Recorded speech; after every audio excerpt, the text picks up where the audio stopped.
Ortiz should have listened to me. Vergil Ortiz should have listened to me. I told him, all money ain't good money. You know what I'm saying? I said, man, stand on your own 2 feet. Set up a meeting with Oscar De La Hoya. Hash this thing out.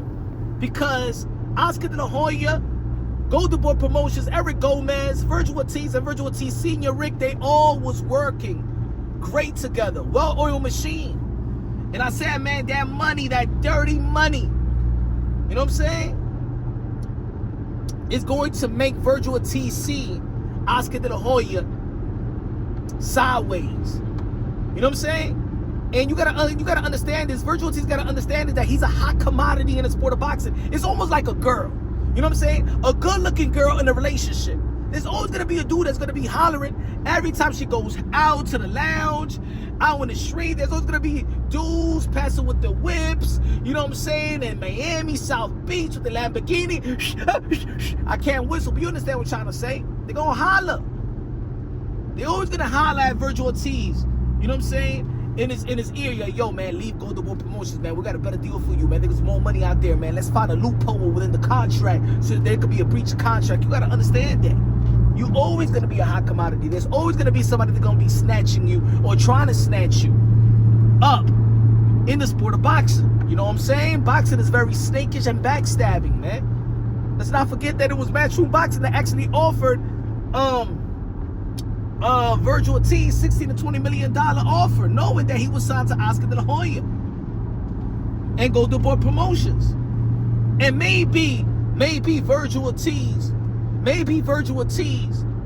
and his team was like, yo, man, it looked like turkey off shake, man. And he ain't trying to splurge like he used to, man. We got to take advantage for this, probably the last opportunity through SUFA. I mean through Matchroom. You know what I'm saying? Oh, SUFA, there was another deal on the table as well. I think it was SUFA though. You know what I'm saying? They're like, man, they throwing money out there. You know, I believe there was people was colluding, you know what I'm saying, in my opinion. You know, that just makes sense. That's just what I feel. I think people was colluding and trying to get Vergil Ortiz out. And I think the person that was the most innocent one, to be honest, to be very, very honest, was Vergil Ortiz. I think Vergil Ortiz was probably listening to a lot of new faces or representatives and saying, you know what, man, I'm a roll with it. You know what I'm saying? I'm a roll with the plan.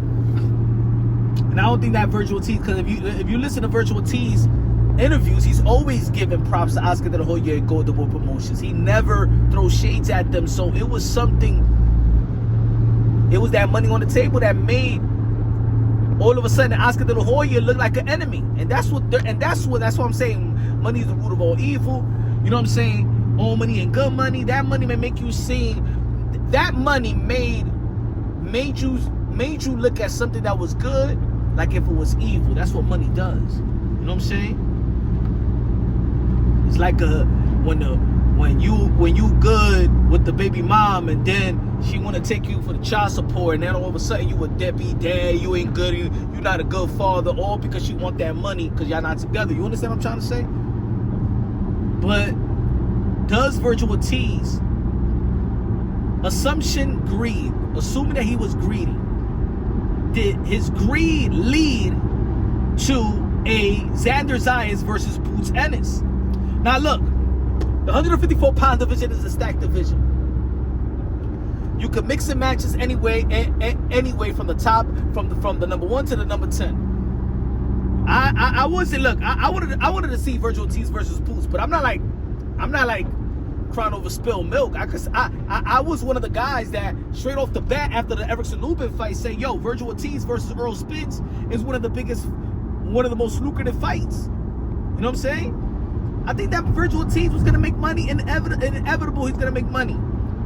But maybe they trying to get that last potential big payday that was out there, you know, because look, you know, that's what's happening over there in the war in the Middle East and stuff like that.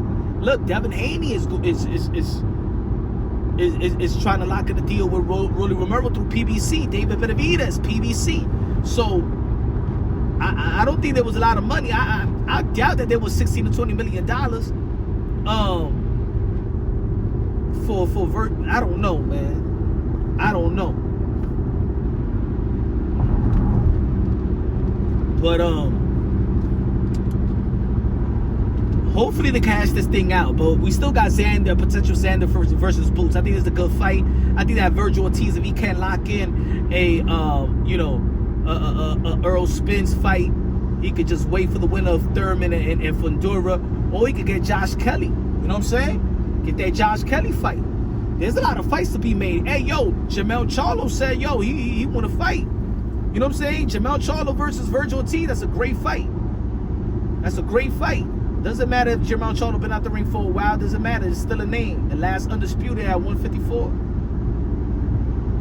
So, I just feel like, you know what I'm saying, got to push your egos to the side and have that talk with Oscar De La Hoya, man. I think that Oscar De La Hoya is a forgiving guy. You know what I'm saying? Look, he was going back and forth for years with Ryan Garcia. They still made big fights. At the end of the day, it's business. And I think that Vergil Ortiz need to wear his big boy pants and, you know, got to tell probably his pops, his manager, hold on, let me handle this situation. Let me handle this. Let me see what's really going on. Because at the end of the day, I'm risking my life. I trust y'all. I love y'all. But also, Golden Boy Promotion has done great for me and my family. You know? Again, don't let that money that was sitting on the table waiting for you, you know what I'm saying? Make people that was good to you, make them seem like they was bad, because they wasn't. They wasn't just 2 months ago. They wasn't bad.